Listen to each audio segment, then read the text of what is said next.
Hello students, welcome to my channel. आज की video में बहुत बहुत स्वागत है आप लोगों का। आज की वीडियो के अंदर मैं डिस्कस करने वाला हूँ आपके सामने प्रोजेक्टाइल मोशन के मोस्ट इंपॉर्टेंट क्वेश्चन, जो कि बहुत ज़्यादा फनी तरीके से सॉल्व होने वाले हैं और उनके अंदर मैं 2-4 ट्रिक्स भी लगाऊंगा। तो चलिए शुरू करते हैं टाइम को वेस्ट नहीं करते हुए। और अगर आपको वीडियो अच्छी लगे तो सब्सक्राइब करें, लाइक करें, शेयर करना ना भूलिए। देखिए, मैं क्वेश्चन को नीचे डिस्प्ले करा दूंगा, आप उसको पढ़ लीजिएगा। अगर आपको कोई भी डाउट हो तो मुझे कमेंट में बता सकते हैं। इंस्टाग्राम पर भी आप मुझे मैसेज कर सकते हैं, मैं आपको वापस आपके क्वेश्चन का आंसर DM कर दूंगा। तो चलिए शुरू करते हैं। तो हमारा फर्स्ट ऑफ ऑल क्वेश्चन क्या है? हमारा पहला क्वेश्चन क्या कहता है? हमारा पहला क्वेश्चन ये कहता है कि आपके पास एक बॉल है, उस बॉल को आपने 45 डिग्री के एंगल पे फेंका। आपको ये पता करना है कि जब वो बॉल मैक्सिमम हाइट पे थी तब उसकी काइनेटिक एनर्जी क्या थी। हमारे पास 4 ऑप्शन दिए हुए हैं। कौन कौन सा ऑप्शन? ऑप्शन है ई, ऑप्शन है E/2, ऑप्शन है E/√2 और एक ऑप्शन है E/4। तो यार हमें इन चारों में से कोई एक ऑप्शन मिलेगा, ये बात तो फिक्स है आपकी। हम भी जानते हैं कि इन चारों में से कोई एक ऑप्शन ही आएगा। तो चलिए कैसे निकालेंगे? अच्छा देखिए, पिछली वीडियो को तो मैंने बात की थी कि 45 डिग्री क्या है, ये इसका बहुत बड़ा रोल है, इसको ज़रा समझिएगा। 45 डिग्री एंगल वो एंगल है जहाँ पर किसी भी चीज़ की, इस दुनिया के किसी भी ऑब्जेक्ट की मैक्सिमम हाइट होती है। ठीक है, आपको अगर पूछे कि कहाँ पर हमें सबसे ज़्यादा मैक्सिमम हाइट मिल सकती है किसी ऑब्जेक्ट की, किस एंगल पर, तो हम कहेंगे 45 डिग्री के एंगल पर। अब आप कहेंगे 45 डिग्री के एंगल पर क्यों? जबकि हाइट का फॉर्मूला होता है U² sin² θ/g। आप कहेंगे भाई आप तो यहाँ पर 45 रखेगा तो आंसर आएगा हमारे पास U²/2g। आप कहेंगे ये क्यों आ रहा है? आपका आंसर तो ये आना चाहिए था, आपका आंसर आना चाहिए था U²g। अगर हमें मैक्सिमम ही चाहिए था, साइन की थीटा की जगह हमें रखना चाहिए था 90 डिग्री। बात आपकी सही है, बिल्कुल सही है, लेकिन ज़रा आप सोचिए, अब लॉजिक लगाएंगे, कॉन्सेप्ट लगाएंगे, थोड़ा फील आएगा, पढ़ने में मज़ा भी आएगा। चलिए देखिए, मान लेते हैं ये मार्कर, ये बॉल है 90 डिग्री का, मतलब है मुझे इसको ऐसे सीधा फेंकना पड़ेगा। तो मैं ऐसे सीधा फेंकूँ, तो मैं सीधा फेंकूंगा तो जाहिर सी बात है ना, किसी मैक्सिमम हाइट से वापस ऐसे नीचे आएगी। लेकिन ये तो सिर्फ ऊपर नीचे वाला ही काम हुआ, और ये बात हम सब जानते हैं कि ऊपर फेंकूंगा तो कहाँ आएगी? नीचे आएगी। तो इसमें क्या फ़र्क पड़ा? इसमें कुछ नोटिस हुआ? इसमें कुछ फ़र्क पड़ा? नहीं पड़ा। तो 90 डिग्री के एंगल्स में तो हमने सिर्फ ऊपर फेंका, ग्रेविटी लगी, ग्रेविटी ने वापस इसको नीचे फेंका, कुछ काम नहीं हुआ। लेकिन यहाँ पर प्रोजेक्टाइल मोशन में हम जब ऐसा फेंकते हैं तो हमारे पास मैक्सिमम हाइट भी निकलती है, टाइम ऑफ फ्लाइट भी निकलता है, एंड हमें एक रेंज भी मिलती है। तो इस चीज़ को आपको हमेशा ध्यान रखना है कि ये एंगल बहुत मोस्ट इंपॉर्टेंट क्वेश्चन, अगर आपका जेईई में कभी बन गया, मान लेते हैं आपको ट्रिकी क्वेश्चन, ये बहुत ट्रिकी क्वेश्चन है, अगर बन गया, उसने आपसे क्वेश्चन पूछ लिया which angle we can achieve a maximum height, okay, so the angle is 45 degree. तो यार ये बहुत ही इंपॉर्टेंट है। तो चलिए, एंगल की बात तो हमने कर ली, अब क्वेश्चन बात है हमारे वापस। क्वेश्चन हमें क्या कह रहा है? आप जरा क्वेश्चन को ध्यान से समझिएगा, बहुत ही अच्छा है, मजा आएगा पढ़ने में। उसने कहा भी 45 डिग्री पे फेंका। अब हम भी जानते हैं एक मैक्सिमम हाइट के बाद बॉल वापस नीचे आना स्टार्ट हो जाएगी। अब सुनिए, जब मैंने इसको फेंका तो किसी वेलोसिटी से फेंका होगा। हम जानते हैं इसके वेलोसिटी के 2 कंपोनेंट हो जाएंगे, v cos θ और v sin θ। अच्छा, अगर वो आपको u दिख रहा है तो उसकी भी टेंशन मत लीजिए, क्योंकि क्वेश्चन में हमें पहले से v दे रखा है कि इसकी जो इनिशियल वेलोसिटी थी वो v है, इसलिए मैंने इसको v cos θ v sin θ consider किया। अगर आपको ये नहीं पता कि मैं वेलोसिटी का कंपोनेंट कैसा बना रहा हूँ, जाइए मेरी पुरानी वीडियोस देखिए, वहाँ पर मैंने इसके बारे में डिटेल में डिस्कस किया। तो चलिए यार, v cos θ v sin θ। अब आगे क्या वो तो देखते हैं। अच्छा, हम आप भी जानते हैं, जब भी हम बात करते हैं मैक्सिमम हाइट की तो हम v sin θ ही कंसिडर करते हैं। क्यों कंसिडर करते हैं ये बात भी मैं बता चुका, लेकिन फिर से बता देता हूँ कि v sin θ इसलिए करते हैं क्योंकि हमारा सारा काम y एक्सिस में हो रहा है, और y एक्सिस में हमारी वेलोसिटी का कंपोनेंट क्या है? v sin θ। तो चलिए शुरू करते हैं। चलिए, हमारे पास मतलब वेलोसिटी तो मिल गई v sin θ। चलो अब बात क्या है? इस पॉइंट की काइनेटिक एनर्जी, इस पॉइंट की काइनेटिक एनर्जी को मैं मान लेता हूँ E'। अगर मुझे इस पॉइंट की काइनेटिक एनर्जी निकालनी है E', तो उसका फॉर्मूला काइनेटिक एनर्जी क्या होता है? 1/2mv²। v की जगह मैं v की वैल्यू रखता हूँ। अच्छा, ज़रा अब मेरी यहाँ पर गौर से बात सुनिएगा। यहाँ पर आप लोग, यहाँ थोड़ा ब्लंडर होने वाला है। आप कहोगे ये क्या हुआ? ज़रा देखिए, आंसर आएगा, इसका आंसर तो अभी हमें पता है, कितना आएगा? 45 डिग्री वैल्यू रखूँगा थीटा की जगह, तो आएगा √1/√2, 1/√2 का 1/2, तो आंसर आएगा 1/2mv²। अच्छा, ये पूरा 1/2mv², ये जो है ये काइनेटिक एनर्जी के बेसिक फार्मूला के इक्वल नहीं है? बिल्कुल है। तो इसका मतलब इसकी जगह मैं E लिख सकता हूँ। तो हमारे पास E' इक्वल्स टू कितना है? E/2। अब आप कहोगे भाई ये क्या है, ये कहाँ से घुस गया, इसको क्यों घुसेड़ा, ये कहाँ से आया? अच्छा, ज़रा गौर से सुनिएगा। जब बॉल यहाँ पर थी तो उसकी वेलोसिटी कितनी थी? v। तब भी तो उसकी कोई काइनेटिक एनर्जी होगी हमारे पास में। तब भी हमारे पास कोई काइनेटिक एनर्जी वहाँ पर होगी ना, हम कुछ ना कुछ तो कंसीडर करेंगे। बॉल के यहाँ से लॉन्च होने से पहले यहाँ तक पहुँचने से पहले भी तो उसकी कोई काइनेटिक एनर्जी रही होगी, बॉल का यहाँ से यहाँ तक पहुँचने से पहले भी तो कहीं ना कहीं पे कुछ ना कुछ काइनेटिक एनर्जी रही होगी ना। अगर आप भी जानते काइनेटिक एनर्जी का मतलब ये होता है जो कोई object is under the motion have a kinetic energy. अगर ऑब्जेक्ट वो मोशन कर रहा है तो उसमें काइनेटिक एनर्जी होगी, उसमें वेलोसिटी है तो उसमें काइनेटिक एनर्जी होगी। तो इसका मतलब यहाँ पहुँचने से पहले भी तो उसकी कोई काइनेटिक एनर्जी होगी हमारे पास में। वो काइनेटिक एनर्जी हमने किससे कंसिडर की, 1/2mv²। और इस पॉइंट की कंसिडर हमने क्या की, ई डैश। और हम भी जानते हैं काइनेटिक एनर्जी का सिर्फ एक ही फॉर्मूला होता है इस दुनिया में, 1/2mv²।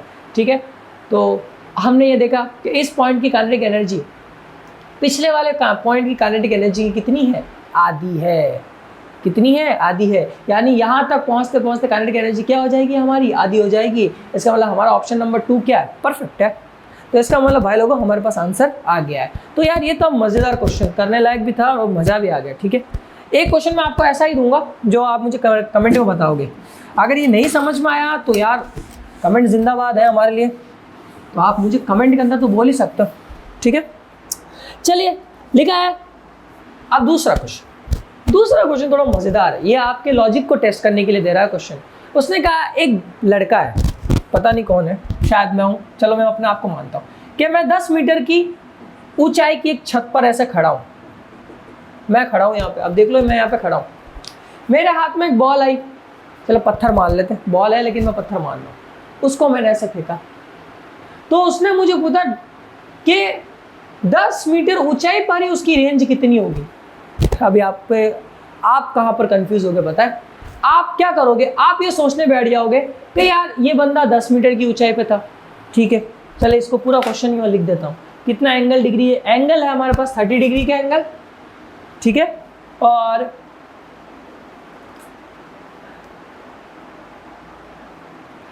ये कह रहा है कि अपने प्रोजेक्टेड पॉइंट से बॉल कितनी दूरी तक जाएगी। अरे प्रोजेक्टेड पॉइंट यानी जिस पॉइंट से बॉल को फेंका है उस पॉइंट से 10 मीटर ऊंचाई पर बॉल कितनी दूरी तक जाएगी।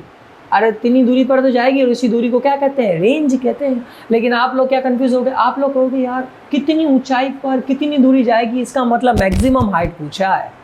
आप यहाँ पर कंफ्यूज होंगे, ध्यान रखिएगा, कंफ्यूज मत होइएगा। ये आपको बिल्कुल कंफ्यूज करने के लिए क्वेश्चन कर दिया गया। आपको सिंपल से ध्यान रखना, उसने क्या बोला कि 10 मीटर की ऊंचाई पर एक बंदा खड़ा, उसने बॉल फेंकी और उसी ऊंचाई पर बॉल कितनी दूरी पर जाएगी। अरे कितनी दूरी पर जाएगी मतलब कितनी डिस्टेंस पर जाएगी, तो जो जिस डिस्टेंस पर जाती है उसी डिस्टेंस को तो हम क्या कंसिडर करते हैं, रेंज कंसिडर करते हैं। भूल गए कि आप लोग, याद आया किसी को, क्या हम उसको क्या कंसिडर करते हैं, रेंज कंसिडर करते हैं। और रेंज जब हम किसी को कंसिडर करते हैं भाई साहब, तब हम सबसे पहले क्या निकालेंगे, रेंज निकालेंगे। तो चले रेंज निकालते हैं। R = u² sin 2θ/g।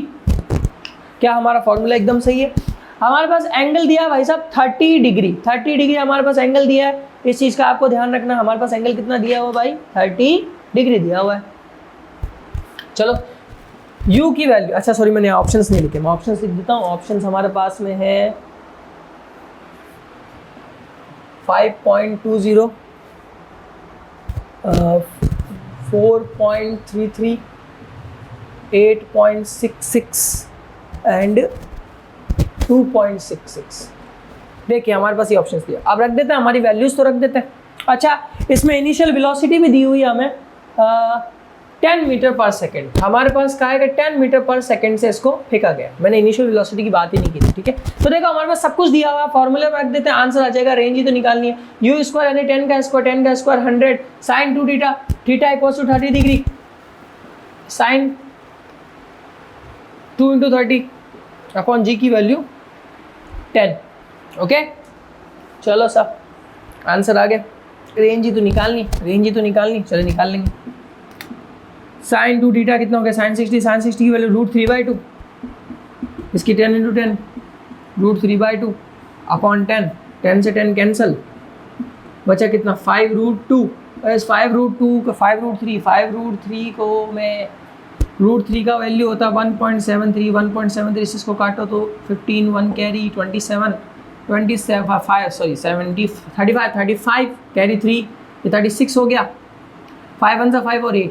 अच्छा देखिए 8.65 हमारे पास आंसर आया।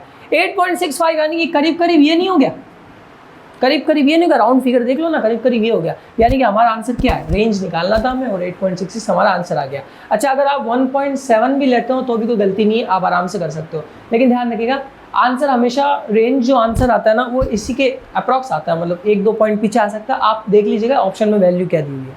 इस क्वेश्चन को वापस मैं बता देता हूँ। 10 मीटर की ऊंचाई पर बंदा खड़ा था, उसने 10 मीटर की ऊंचाई से ही बॉल फेंकी, उसने पूछा 10 मीटर की ऊंचाई पर ही बॉल कितनी दूरी पर जाएगी, यही हमें निकालना था, और जितनी डिस्टेंस पे जाती है उसी को तो हम क्या कहते हैं, रेंज बोलते हैं। आया कि नहीं आया, आ गया आपको, वेरी गुड आ गया। चलो इसी बात पे देखो सब्सक्राइब का बटन तो दबा ही दो, अब अचानक फटाफट दबा दो, क्योंकि अगली वीडियो के अंदर मैं और भी चीज़ें डिस्कस करूँगा ना, आप मिस ना कर दो। अगला क्वेश्चन और अमेजिंग है। अगले क्वेश्चन में हमें ऑप्शन दिया है r 1/r r स्क्वायर और 1/r स्क्वायर। ठीक है, पहले ऑप्शन लिख दिया मैंने। अच्छा क्वेश्चन क्या कह रहा है, कि आपने एक पत्थर फेंका, मैं आपने एग्जांपल बता रहा हूं कि एक प्रोजेक्टाइल है, वहां से आपने दो ऑब्जेक्ट्स को एक साथ फेंका, तो उनका रेंज क्या है, बराबर। मान लेते हैं ऐसे, आपने दो को फेंका ऐसे, आपने जैसे ही दो को फेंका उन दोनों की रेंज क्या है, बराबर। यानी दो ऑब्जेक्ट से उनकी रेंज क्या है, बराबर, लेकिन टाइम ऑफ फ्लाइट क्या है, अलग अलग है। रेंज बराबर है बट टाइम ऑफ फ्लाइट क्या है, अलग अलग है। तो हमसे ये पूछा है कि उनके दोनों टाइम ऑफ फ्लाइट का मल्टीप्लाई रेंज के प्रोपोर्शन में होगा या इनवर्स प्रोपोर्शन में होगा। इसका क्या मतलब है, यानी कि देखिए एक ऑब्जेक्ट है, मान लेते हैं ए है, उसका टाइम ऑफ फ्लाइट T1 हो जाएगा, चले सिर्फ डायरेक्ट यही मान लेते हैं, एक टाइम ऑफ फ्लाइट T1 हो जाएगा, एक टाइम ऑफ फ्लाइट T2 हो जाएगा। इन दोनों का मल्टीप्लाई आर के बराबर होगा या आर के प्रोपोर्शन में होगा या आर के इनवर्स प्रोपोर्शन में होगा या स्क्वायर में होगा, जो भी होगा अभी हम निकालेंगे। चलिए तो इसको समझेंगे कैसे। इसने हमसे शुरू में एक बात बोल दी है कि दोनों ऑब्जेक्ट्स की रेंज क्या है, बराबर है। तो हमेशा एक चीज ध्यान रखिएगा दोस्तों, किसी भी ऑब्जेक्ट की जो रेंज होती है ना वो बराबर तभी हो सकती है सिर्फ दो एंगल्स पे, एक थीटा पर और एक 90 माइनस थीटा पर ही किन्हीं दो ऑब्जेक्ट्स की रेंज क्या हो सकती है, बराबर हो सकती है।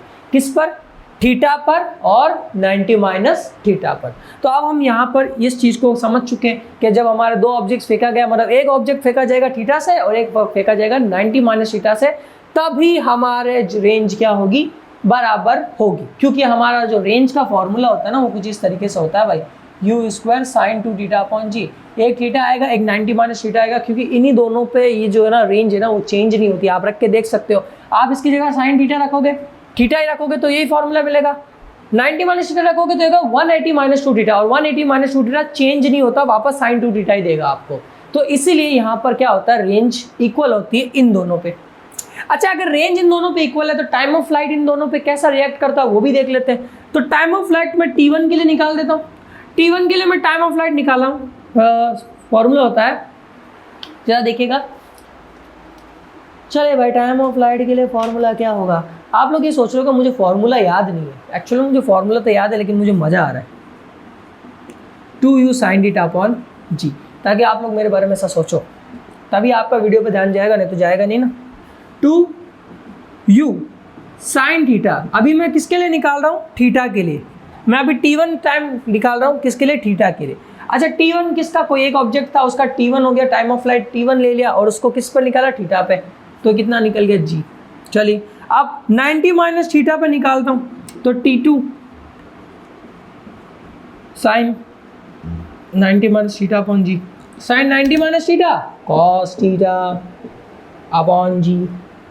इन दोनों का मल्टीप्लाई यानी कि T1 इंटू T2, हमें मल्टीप्लाई तो बोला है, हमें बोला गुणनफल मल्टीप्लाई।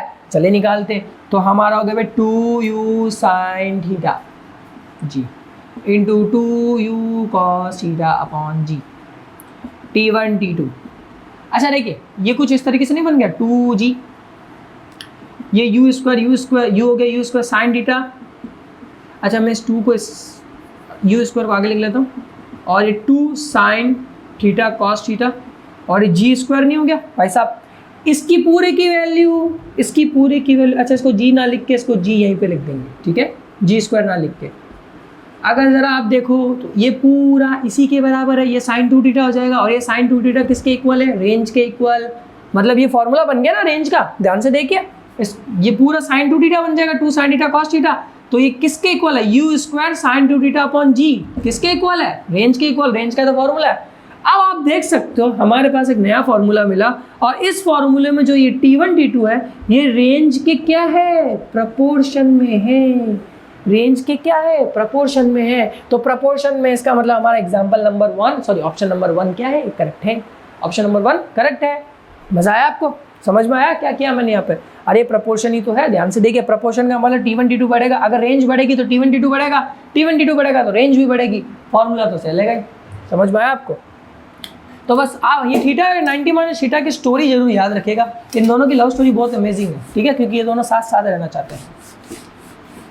तो चलो भाई अगले क्वेश्चन पे बात करते हैं, आज मज़ा आ रहा है क्वेश्चन सॉल्व करने में बहुत ज़्यादा, ठीक है। So let me tell you one thing, अभी हम ट्रैजेक्टरी पथ के क्वेश्चन भी सॉल्व करेंगे, लेकिन मैं उससे पहले और करवा देता हूँ भाई। अरे भाई साहब कहाँ गया रे, आगो आगो ओ आगो। ये कह रहा है कि एक गेंद को v वेलोसिटी से फेंका जाता है, ठीक है, और एक आदमी v/2 वेलोसिटी से गेंद को पकड़ने के लिए जाता है, ठीक है। तो गेंद को किस एंगल से फेंका जाए कि वो आदमी गेंद को पकड़ ले। भाई साहब बहुत अच्छा क्वेश्चन पूछा यार, तो चले देखते हैं, वापस बना दो। ये बना दिया, गेंद को ऐसे फेंका, कोई थीटा एंगल पे फेंका, वेलोसिटी v थी, आदमी भागा यहाँ से, ये देखो मैं भाग रहा हूँ, मैं भागा, मैं ऐसे भागा, मेरी वेलोसिटी v/2। अच्छा सर अब मैं यहाँ पे एक मज़ेदार बात आपसे पूछता हूँ, वेलोसिटी के तो दो कंपोनेंट यहाँ पे हो ही जाएंगे, आप समझ ही गए होंगे, v साइन थीटा और v कॉस थीटा। अच्छा एक बात बताओ, आप लोगों ने क्रिकेट खेला है ना, हाँ खेला है, मान लेता हूँ आप लोगों ने क्रिकेट खेला है, मैंने भी खेला है, काफ़ी टाइम हो गया खेले हुए, अब मैं तो भूल भी गया बॉल की शक्ल कैसे होती है। तो यार देखो v cos थीटा और v sin थीटा, तो v cos theta v sin theta. अच्छा देखिए बॉल तो जाएगी ऐसे v sin थीटा में, आदमी कैसे भागेगा, आदमी कैसे भागेगा, बात ये पे आ रही है। तो आदमी तो x एक्सिस में ही ऐसे भागेगा ना, बॉल पकड़ने के लिए ऐसे ऊपर करता करता करता नीचे पत्थर आया तो धड़ाम, तो आदमी तो ऐसे भागेगा। जब आदमी ऐसे भागेगा v cos थीटा में, यानी cos थीटा में, आदमी कैसे भागेगा cos थीटा में, इसलिए हम आप सारी चीजें कंसिडर किस में करेंगे, cos थीटा में, आदमी के रेफरेंस से, समझ गए, आदमी के रेफरेंस से, क्योंकि बॉल किसको पकड़नी है, आदमी को पकड़नी है, इसलिए हम v cos थीटा को कंसिडर करेंगे किसमें, x में, सॉरी आदमी की वेलोसिटी को x में कंसिडर कर रहे हैं, तो हम बॉल की वेलोसिटी को भी अब y में नहीं x में कंसिडर करेंगे, x एक्सिस में कंसिडर करेंगे। तो देखिए ये बॉल को तभी पकड़ पाएगा ना जब इसकी v cos थीटा की वेलोसिटी इसकी खुद की वेलोसिटी के क्या हो जाए, इक्वल हो जाए। जब इन दोनों की वेलोसिटी इक्वल हो जाएगी, हमने रिलेटिव मोशन पढ़ा है, रिलेटिव मोशन में क्या कहते हैं, जब दो वेलोसिटीज एक दूसरे की इक्वल होती है तो चीज़ें कहाँ दिखती है, रेस्ट में दिखती है ना। तो ये ऐसा अगर इन दोनों की वेलोसिटी इक्वल हो जाएगी तो ये इसको बिल्कुल रुका हुआ दिखेगा और ये जाकर उसको कैच पकड़ लेगा। तो यार देखिए v से v कैंसिल, cos थीटा की वैल्यू 1/2, तो थीटा इक्वल टू कितना आएगा 60 डिग्री, और हमारे पास ऑप्शन में 4 एंगल दिए होते 30 degree, 60 degree, 45 degree and the last आपका सबका फेवरेट 90 डिग्री, ठीक है। तो हमारे पास थीटा कैसे निकला 60 डिग्री के अकॉर्डिंग। तो हमेशा चीज़ ध्यान रखिएगा, जब भी इसे गेंद को पकड़ने वाला क्वेश्चन आए ना, आपको x एक्सिस का कंपोनेंट कंसीडर करना है। तो यार ये क्वेश्चन भी बहुत अमेजिंग था, ये भी हो गया, ये ट्रिकी क्वेश्चन था, ये आपकी AIEEE 2004 में आया हुआ है। अच्छा आपका अगला क्वेश्चन जो मैंने कहा था मैं आपको दूंगा, तो चलिए लिख लेते हैं, उस क्वेश्चन को मैं यहाँ लिख रहा हूँ, ज़रा नोटिस कर लीजिएगा। ये क्वेश्चन है आपके लिए और इसके ऑप्शंस मैं बता देता हूँ। इसके ऑप्शंस है k/4, थर्ड ऑप्शन है 0 0 और फोर्थ ऑप्शन है k/2। ये आपके, ये आज से आपके ले जाओ, आप इनको सॉल्व करके ला के दो कमेंट के अंदर, अगली वीडियोस में आने से पहले पहले आंसर दे दो, क्योंकि अगली वीडियो आ गई तो फिर आप आंसर नहीं दे पाओगे। तो क्वेश्चन भी आपने पढ़ लिया और ऑप्शंस भी आपने देख लिए। चलो सर, अगर किसी को, अब अगला क्वेश्चन है, अगर किसी को ऑप्शन समझ में नहीं आया हो तो मुझे बता दीजिएगा, मैं नेक्स्ट वीडियो के अंदर, या फिर मुझे कमेंट में बता दीजिएगा, मैं कमेंट में ऑप्शन को पिन कर दूंगा, ठीक है, मैं कमेंट में ऑप्शंस को पिन कर दूंगा, ठीक है। चलिए अब लिखा हुआ है एक पार्टिकल है, उसकी वेलोसिटी हमारे पास कुछ इस तरीके की दी हुई है, k x j k। इसका क्या मीनिंग हुआ जरा ध्यान से देखते हैं। और हमसे कहा है के है ना एक कांस्टेंट है, कांस्टेंट है, स्थिरांक जिसको हिंदी में बोलते हैं। तो इसकी इक्वेशन क्या होगी? तो हमारे पास कुछ इस तरीके से दिया हुआ है, कांस्टेंट, ये के साथ में रख लेते हैं, हम सी लिखेंगे, ठीक है, ताकि हमें आसान हो जाए। एक आ रहा Y square plus X plus C, sorry equals to, एक आ रहा सा Y equals to X square plus C, एक आ रहा सा अपने X Y equals to C. ये सी का मतलब कांस्टेंट है, हाँ ठीक है। तो हमसे पूछा है कभी इसके इक्वेशन ऑफ ट्रेजेक्ट्री, यानी इसके पथ का समीकरण, यानी कि इसकी पथ का, यानी कि पथ का इक्वेशन क्या होगा। तो चलिए निकालते हैं। हमारे पास ये दिया हुआ है, इसको अंदर मल्टीप्लाई कर लेता हूँ, के एक्स लेट गया। अच्छा देखिए, ये y डायरेक्शन का कंपोनेंट हो गया और ये x डायरेक्शन का कंपोनेंट हो गया। नहीं, ये x डायरेक्शन का कंपोनेंट होगा, ये y डायरेक्शन का हो गया। क्यों भाई? क्योंकि आयोटा कैप x एक्सिस को रिप्रेजेंट करता है, इसको ध्यान रखिएगा। तो मतलब वेलोसिटी ऑफ x डायरेक्शन कितनी होगी? ky। Velocity of y direction कितनी होगी? kx। होगा सर, दो आ गए। हम जानते हैं इसकी वेलोसिटी का फॉर्मूला क्या होता है, dx upon dt। x direction के लिए dx अपॉन dt ले लेते हैं, इसका y डायरेक्शन के लिए dy अपॉन dt। अरे वेलोसिटी का फॉर्मूला तो सबको ही पता है ना, डेरिवेटिव फॉर्म में। अच्छा देखो, मैं इसका एक कंबाइन, अब मुझे इक्वेशन ऑफ पथ निकालना, जब पथ का इक्वेशन निकालना तो मुझे t की ज़रूरत नहीं है, उसमें मुझे x y की ज़रूरत है। तो मैं क्या ऐसा कर सकता हूँ कि इस dy बाई dt को dy बाई dx से भाग दे देता हूँ, सॉरी dx बाई dt से क्या दे देता हूँ, भाग दे देता हूँ, भाग दे देता हूँ। तो जब मैं इसको भाग दे दूंगा तो मेरे पास क्या बनेगा, चलो देखते हैं, dy बाई dt और dy बाई x। तो ये मेरे पास बनेगा dy by dx, dy by dx। तो ये dy बाई dx एक्चुअल में किसके इक्वल होगा, मैं इसको यहाँ लिख देता हूँ, ठीक है। ये एक्चुअल में dy बाई dx बनेगा। इसके dy बाई dt की वैल्यू हमारे पास कितनी आ गई है, kx, और इसकी ky, k से k कैंसिल, बचा कितना, kx और ky बचा। और इसका पूरा फॉर्मूला किसके इक्वल आया, dy बाई dx के। तो बचा कितना, x और y। इंटीग्रेट करें, इसको इधर भेजे, इसको इधर भेजे, तो ये बना y dy, ये बना x dx। दोनों को इंटीग्रेट किया तो ये बना y स्क्वायर अपॉन 2, ये बना x स्क्वायर अपॉन 2। और क्योंकि नॉन फाइनाइट इंटीग्रल है तो क्या बनेगा, c बनेगा। इसको 2 को एलसीएम लेके कॉमन कर दो तो आया कितना, 2c। ये c तो आप कंसिडर ही मत करो, ये तो कांस्टेंट है। इन दोनों टर्म्स को देखो कहीं पर मैच कर रही है भाई साहब, y square x square c, y square x. अच्छा देखिए, यहाँ पर मैंने सी लिखा है, जो हमारा एग्जाम्पल है ना उसमें सिर्फ कांस्टेंट, ऐसा पूरा कांस्टेंट लिखा हुआ है। मैंने सी इसलिए लिखा कि इतना बड़ा मैं लिख नहीं सकता था, उसमें ना एग्जाम्पल में पूरा कांस्टेंट कांस्टेंट कांस्टेंट ऐसा वर्ड लिखा हुआ है, ठीक है।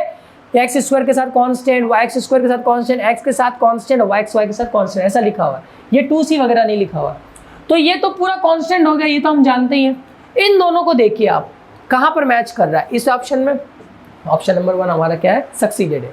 तो यही था प्रोजेक्टाइल मोशन का हमारा एक और क्वेश्चन, जो कि बहुत अमेजिंग तरीके से सॉल्व हुआ। अगर आपको इसमें कोई डाउट तो कमेंट तो करोगे ही आप, सब्सक्राइब जरूर कर दो यार, बहुत मेहनत लगती है आप लोगों के लिए वीडियोस बनाने में।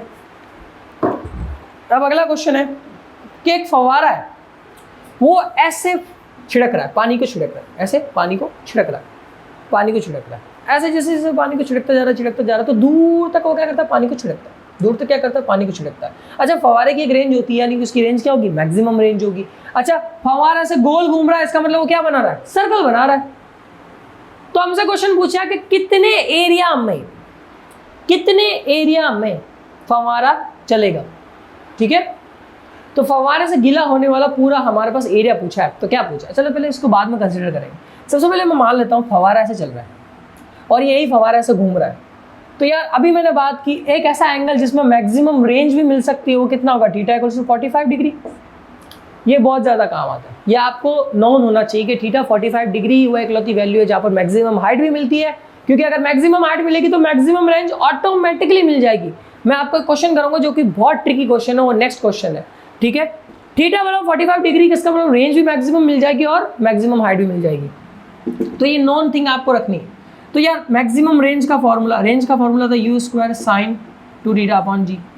तो आर इक्वल्स टू हमारे पास कितना आ गया, हमारे पास R equals to U square upon G, क्योंकि साइन 45 आएगा 90 बन जाएगा, 90 की वैल्यू 1।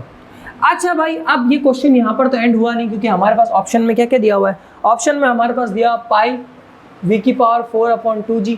सेकेंड ऑप्शन हमारे पास दिया हुआ है पाई v²/g²। थर्ड ऑप्शन हमारे पास दिया हुआ है भाई साहब पाई v²/g। And the fourth and the last option is pi v की पावर 4/g g²। अब यार भाई साहब, अब हमें बताना कि इन दोनों में, चारों में से ऑप्शन सही क्या है। चलो देखो, ऑप्शन से पता चल रहा है, और क्वेश्चन में हमने कहा एरिया निकालना है। हमें क्या निकालना है? एरिया। हमने तो क्या निकाली? रेंज। अच्छा मुझे ज़रा बात बता दोस्तों, ये फव्वारा ऐसे चल रहा है और घूम रहा है, ध्यान, दिमाग में इमेज बनाना आप। ये फव्वारा ऐसे चला और घूम रहा है, क्या बन गया? सर्कल। तो ये रेंज ही तो उसकी रेडियस हो गई। ये रेंज क्या हो गई? रेडियस ही तो हो गई। ये रेंज क्या हो गई? रेडियस ही तो हो गई, क्योंकि फव्वारा तो यहाँ पर है, यहाँ से पानी छिड़क रहा है एक रेंज पर, और उस रेंज से वो घूम भी रहा है। वो घूम भी रहा है, इसका मतलब उसका क्या बन रहा है? सर्कल बन रहा है। और सर्कल बन रहा है तो यही रेंज उसकी क्या बन जाएगी? रेडियस बन जाएगी। इसलिए आपको ध्यान रखना है। तो अब हम सर्कल का फॉर्मूला जानते हैं, एरिया का क्या होता है? पाई r²। रख दो वैल्यू। अच्छा आपको देखो ऑप्शन में v दिया हुआ है, मैंने फॉर्मूले में u लिया, आप v ले लो, क्योंकि आपको वेलोसिटी, इनिशियल वेलोसिटी क्वेश्चन में v दे रखी है।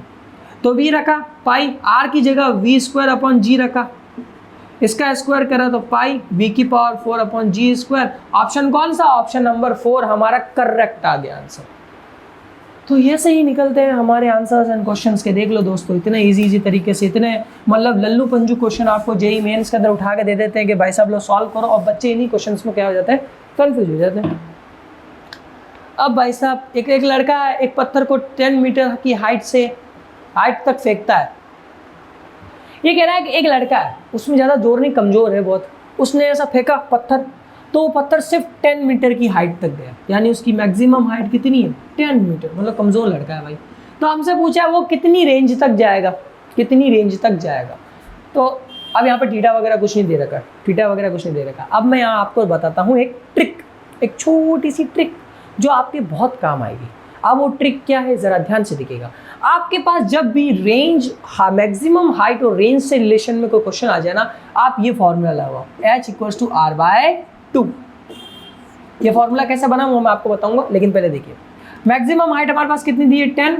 रेडियस हमारे पास पता नहीं, रेंज पता नहीं, ये 2 को इधर भेजा, आंसर कितना है? 20। और हमारे पास जो ऑप्शन है उसमें एक है 20, एक में 20√2, एक में 30, और एक में पता नहीं, कोई नहीं, नो वन, यानी सॉरी नथिंग।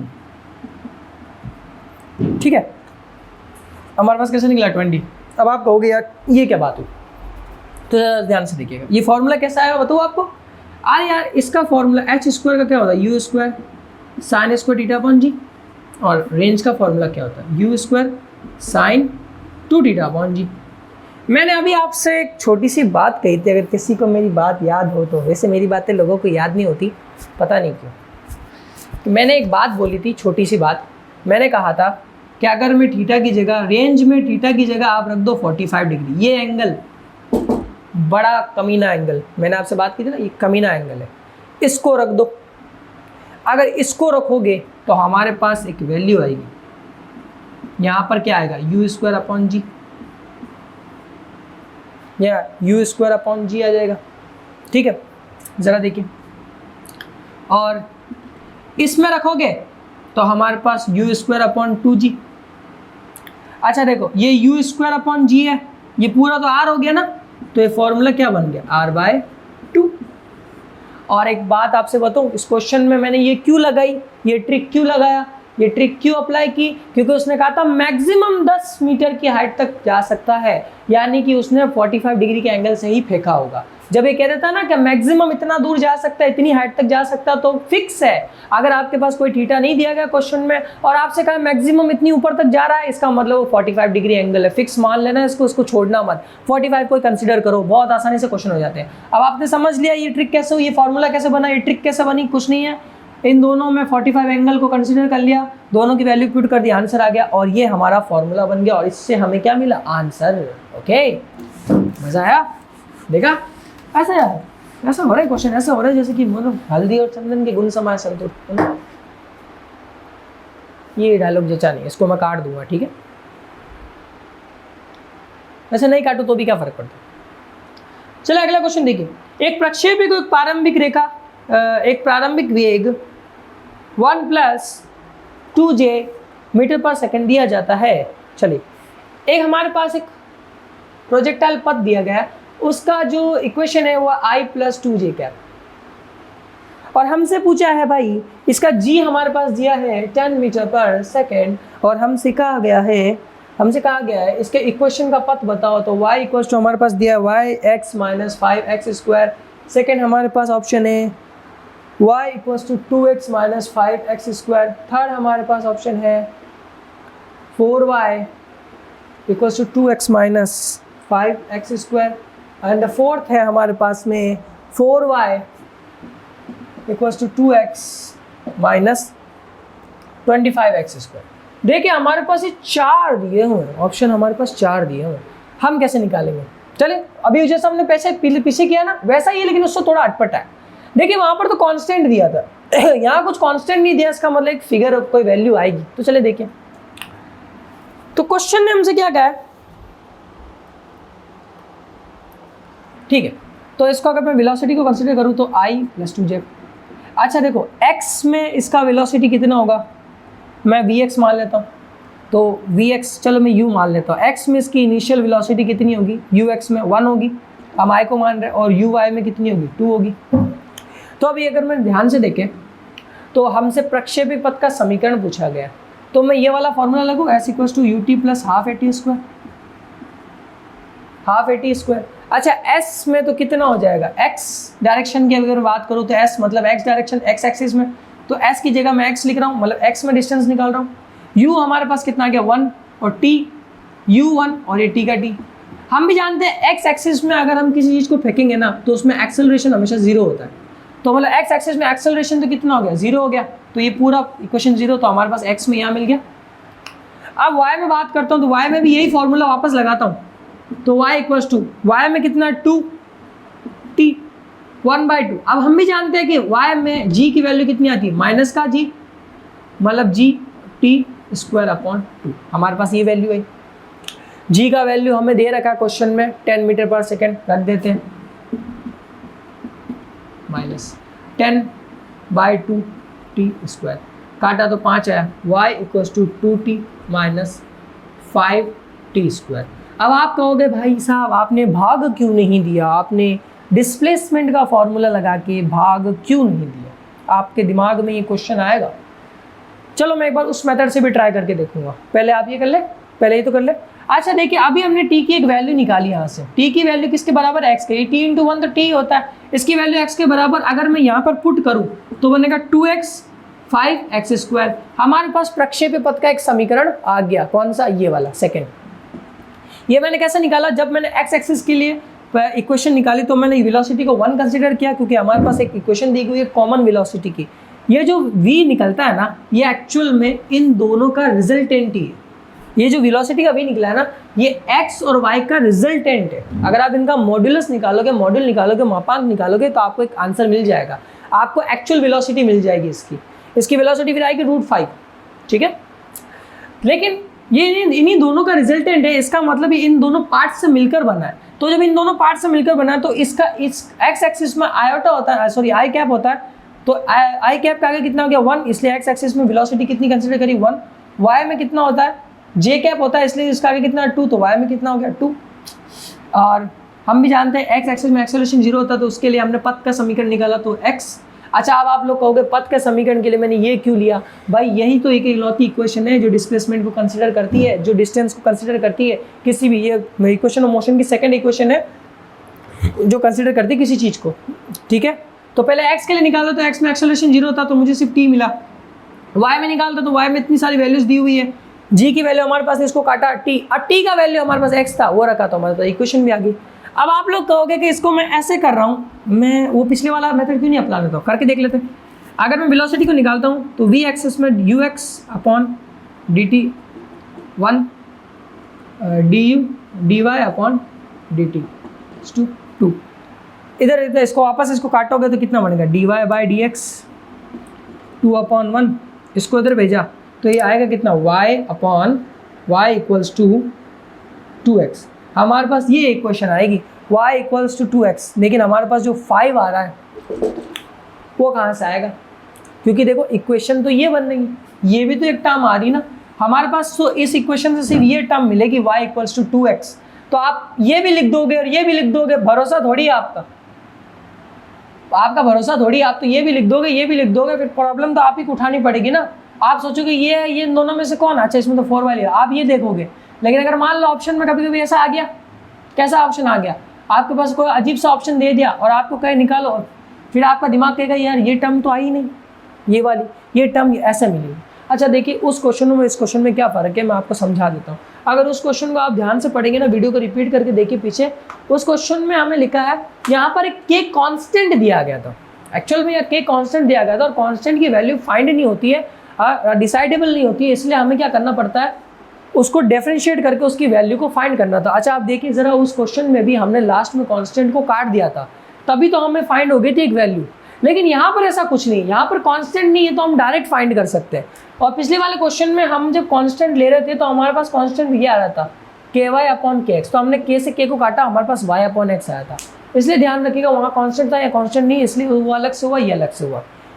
तो दोस्तों ये थे हमारे प्रोजेक्टाइल मोशन के कुछ अमेजिंग क्वेश्चन, आपको अच्छे लगे होंगे। I hope so. नहीं समझ में आया कमेंट करें, इंस्टाग्राम पे कमेंट करें, मुझे वीडियो के नीचे कमेंट करें और आप मुझे बताएं कि भाई मुझे ये समझ में नहीं आया। मिलता है मैं नेक्स्ट वीडियो में, और नेक्स्ट वीडियो के अंदर मैं कुछ 3-4 ट्रिक्स आपके सामने रखूँगा, एक ही क्वेश्चन 2-3-4 ट्रिक्स रखूँगा, उनको अलग अलग तरीके से सॉल्व करूँगा, वो भी प्रोजेक्टाइल मोशन पे होगी।